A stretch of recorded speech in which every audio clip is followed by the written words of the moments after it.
গাড়ির যাকাত কিভাবে দিব? গাড়ির যাকাত, গাড়ি চালান না যেটা, গাড়ির যাকাত কিভাবে দেব?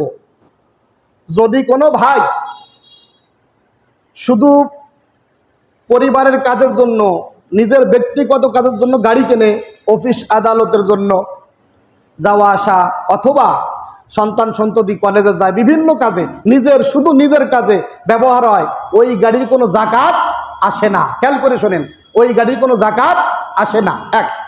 দুই নাম্বার কথা, গাড়ি কিনে যদি সে ভাড়া দেয় তাহলে গাড়ির উপর যাকাত আসে না, ওই ভাড়ার উপর যাকাত আসে।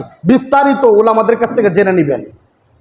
তিন নম্বর কথা, গাড়ি ব্যক্তিগতভাবেও ব্যবহার করে না, ভাড়াও দিনেই, গাড়ির শোরুম আছে, সোজাসুজি গাড়ি বিক্রি করে, ব্যবসা করে, তাহলে এই অবস্থায় গাড়ির উপর মূলধনে গাড়ির উপরে কি আসে হিসাব করতে হবে, গাড়ির উপরে জাকাত আসে, তার মূল্য কত আছে এই হিসাব করে ধরে তাহার উপর জাকাত দেবে ইনশাআল্লাহ। বুঝতেন তো ব্যাপারটা?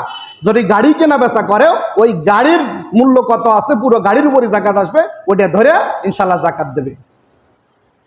বুঝতে পারছেন? আল্লাহ তৌফিক দান করেন। দুই নাম্বার মাসআলা, হুজুর বিবাহতে গায়ে হলুদ যে অনুষ্ঠানটা করে এইটা ইসলামের মধ্যে আছে কিনা? না, এইটা এইরকম মানুষ বানাইছে, এটা অমুসলিমদের কাজ, এইরকম কোন অনুষ্ঠানের কথা ইসলামে নাই। বুঝতে পারছেন? হ্যাঁ। তিন নম্বর, হুজুর ছবি